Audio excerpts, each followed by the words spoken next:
Hi guys, and welcome to the Barking About Books tag. So I was tagged to do this by Mel from a book feed named Mel, and this tag was originally created by Eric over at Break Even Books. I will link both of those down below, so make sure you go and check out those videos. And I'm just going to get straight into it. This is a tag all about dogs, pets in general, and I thought that that was a really cute tag, and I really wanted to do that because I thought it sounded lovely. So I'm going to get straight into it. There are quite a few questions, so no dilly-dallying. The first one is, I've got a bone to pick with you, and that was a book that was good until it wasn't. Now for me, I tried picking something different, but I couldn't think of anything different. So I had to go with my old faithful when it comes to something like this, and that is Come Again by Robert Webb. I love this book until I didn't. Fits the prompt perfectly. This is a story about a woman who has lost her husband to a medical condition, and she decides that she can't go on living without him, and she decides to take her own life. Then on the day she's going to do that, she wakes up to find that she is back in the body of her 18-year-old self, and she meets her husband for the very first time again. The only difference is, now that she knows how it will end, she's determined to save his life. And now I loved it. This book was split into 3 parts. Part 1, I really enjoyed. I thought it was interesting. It was quite emotional. Part 2, I fell in love with. It was such a good story. Part 3 was where it all unravelled. It was not a good story after that. Part 3 basically ruined everything. I can't really talk about it because it's all spoilers. But part 3, personally for me, ruined everything. I know for some people it'll be fine. Just for me, I was not a fan. I was really, really upset with how it went. And it went from a 5-star book to a 2-star book. Yeah. The next prompt is Welcome Home, and that is a book or series that makes you feel like home. And for me, I questioned which ones to use, but I wanted to use recent books that have made me feel this way. So I thought the only way to go was the Noah duology. I only discovered these books this year, and I read them not thinking I was going to like them. Instead, I fell in love with them to the point where I want every book Simon James Green has ever written. So I obviously love these books, and every time I look at them, because they're right here on my book cart, they have pride position, and every time I look at them, all I want to do is reread them because they make me so happy just by looking at the covers, and I love them so much. I want to read them more. It really does feel like home to me now, which is strange because there's no specific reason, and it's not like I've had them for so long. I just look at them and I just go to my happy place. And I really can't wait to do a reread of these, which will hopefully be coming soon. Now, the next prompt is Roughing It. And that is a book that has a journey or travel element to it. Now, for me, the only one I could think of that was perfect was The Space Between Worlds by Micaiah Johnson. I read this and I gave this a 4-star? 4.5? I can't remember. I gave it either a 4-star or a 4.5, but I made it very clear that when I read this book, I fell in love with it. Now, this is a story about a girl called Kara who works for a company which has developed interworld travel. I don't know the sciencey term for it. Basically, you can travel to alternate worlds. The only rule is that your doppelganger on those worlds needs to be dead before you go there, because you can't both survive on that world. And Kara is dead on all but 8 of these worlds, and suddenly one of her doppelgangers dies under mysterious circumstances, and what Kara discovers can... Suddenly one of Kara's doppelgangers dies under mysterious circumstances, and what Kara discovers can really cause problems for the world she's in, the world she travels to, and all other worlds that exist. It is really dark, really fun, and I really, really love this book. I don't really do sci-fi, so that's why it got a 4/4.5, because I can't remember what I gave it, rating for me. But I have said that I am going to be rereading this. I just know it. I want to already. It was so good. And I think now upon a reread, because I will have gotten my head around the story and the sci-fi elements because I know what's happening, I'll be able to just really enjoy the story more, and I think it will go to a 5-star book. The only reason it didn't is because I wasn't really equipped with sci-fi knowledge, shall we say. So I wasn't sure at the time. I gave it a 4 or 4.5, and I'm excited to read it. But it does have journey and travel elements in it because it is all about jumping from one world to another. Now, the 4th prompt is marking your territory, and that is a book you will stand by no matter what. For me, I went with The Host by Stephanie Meyer.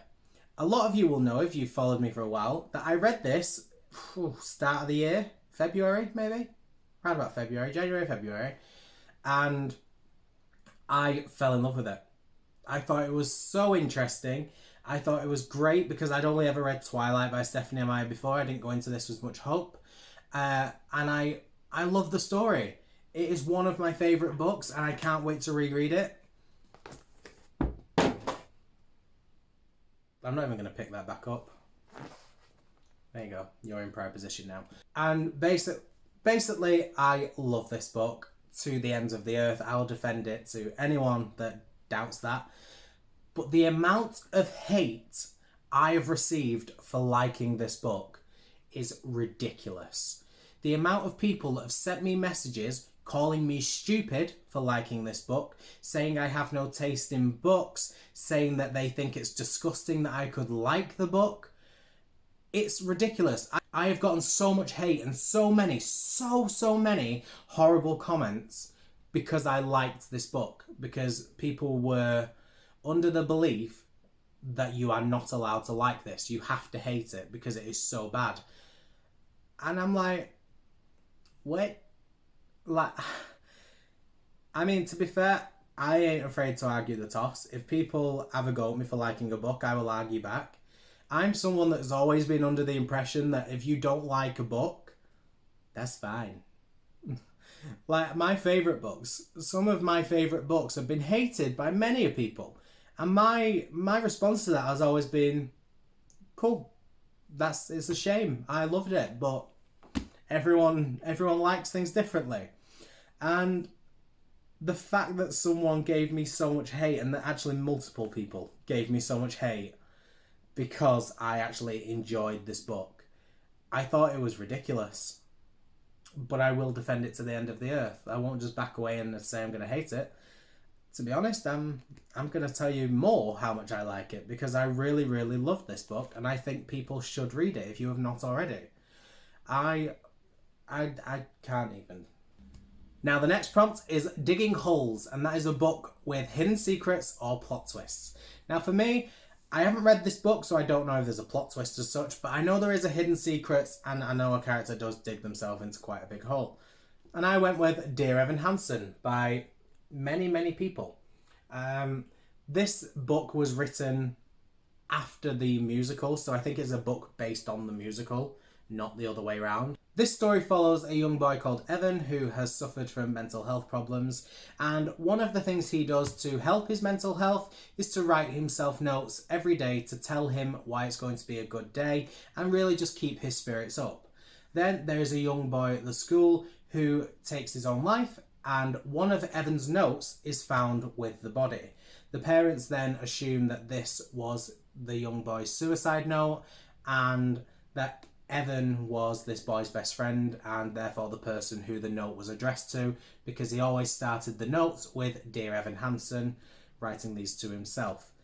Instead of admitting the truth that it was actually a note to himself and he didn't really know the boy, Evan, to spare the family the sadness of not really having closure because he didn't leave a note, pretends that he was best friends with the young boy that's taken his own life. And that's really all I know. I got obsessed with the story, and I got obsessed with the music from the musical. I thought it was really powerful and emotional. And when I found out that there was a book relating to that, I wanted to read it. I've never even seen the musical, so I don't know really what the story's about.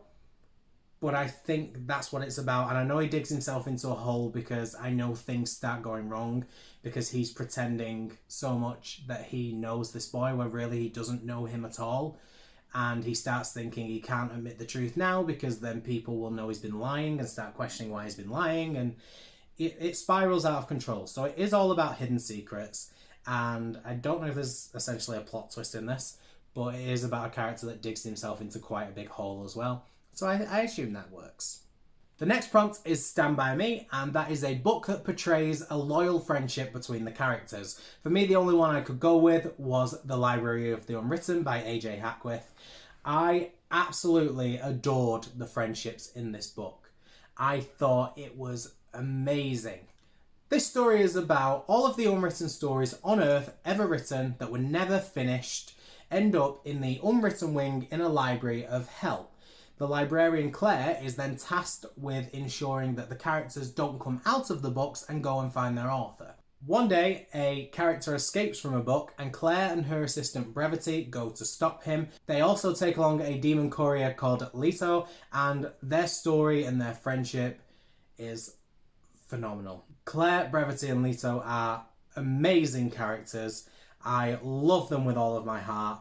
I can't wait to read the sequel to this. I am so excited to reread this before I read the sequel. The sequel is pre-ordered. It is coming out early next year and I can't wait to have it. But the friendship in this book is what made it for me. I thought this was a really good story. There were parts that I was like, I would have preferred it another way. And I think in the end I gave it a 4.5 rating because I thought it was so good. But there were a few things I didn't like. But this book has not left my mind since that day. I do think about it, I think genuinely every single day. So all I keep thinking of now is whether I should reread this and give it a 5-star, because I think it deserves it. And that's a perfect excuse to reread a book. But the friendship is the thing that sticks with me because I'm in love with these characters and I can't wait to reread this just so I can see them together again. That is the main thing I love from this book. Now the next prompt is Tug of War, and that is a book that gave you mixed feelings. I'm going with a recent book that I read this month, so spoilers for my December wrap-up, and that is The Leaving by Tara Altebrando. This was a 5-star prediction.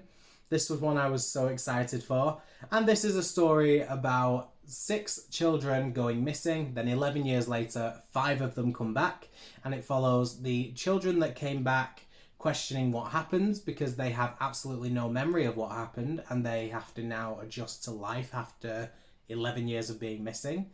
And it also follows the sister of the one boy that didn't come back and her quest to try and find out what happened to her brother and why he did not come back. I have very mixed feelings about this book. I enjoyed the story. I didn't like how it was written, if I'm honest. I also feel as though it's more negative, to be honest, than it is positive. But I felt as though this went nowhere. Or I felt as though this ending was quite predictable. I felt as though we didn't get any big twist. We didn't really get that much. I didn't really love the writing style. But it was good at the same time. I have very mixed feelings. I think this would be an absolutely amazing TV show. Like, I can definitely imagine, because it's written in ways. There are certain things, like,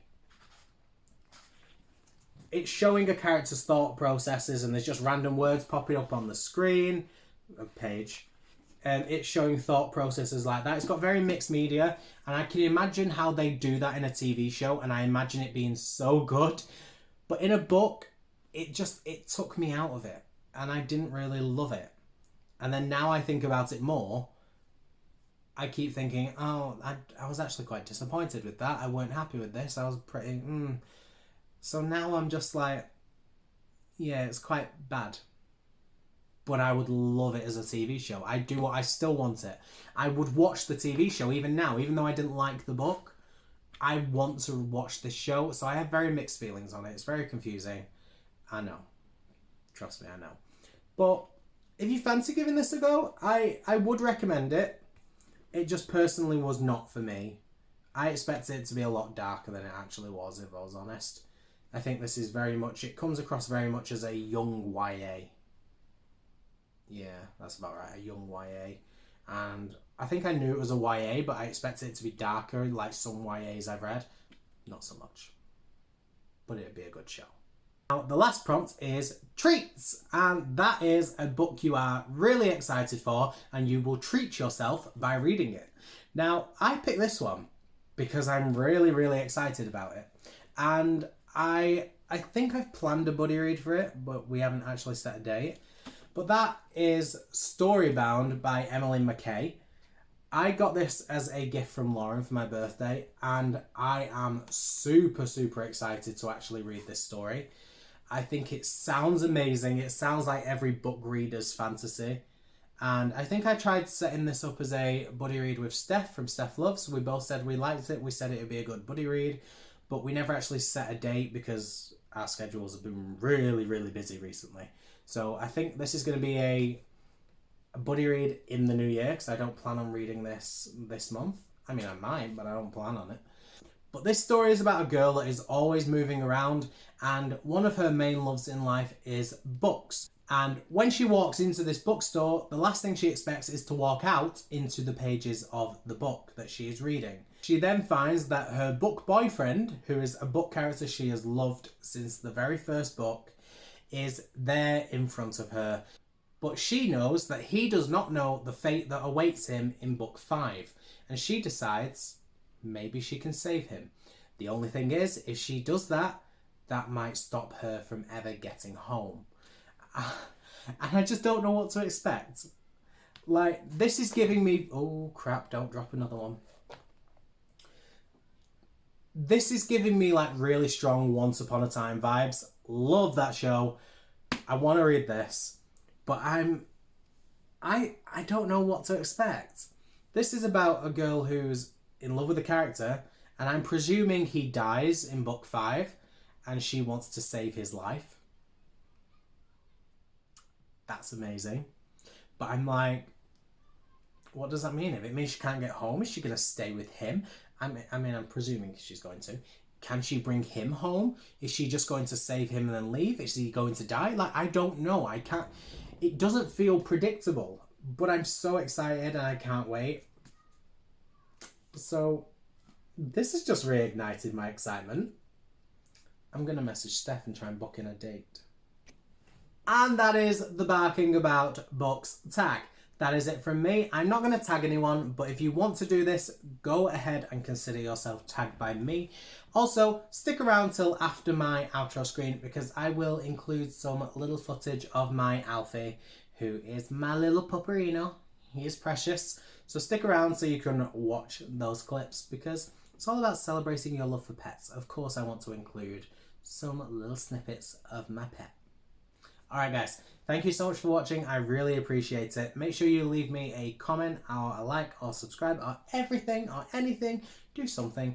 Thank you so much for watching. I really appreciate it. This is a tag about dogs. Leave a dog down in the comments. That would be fabulous. Just to let me know that you've actually been here to watch my video, because like I said, I appreciate it every single time someone watches my video. And that is it from me, so I will see you guys in the next video. Bye! SafeMusicList.com, royalty-free music for marketing and promotional videos.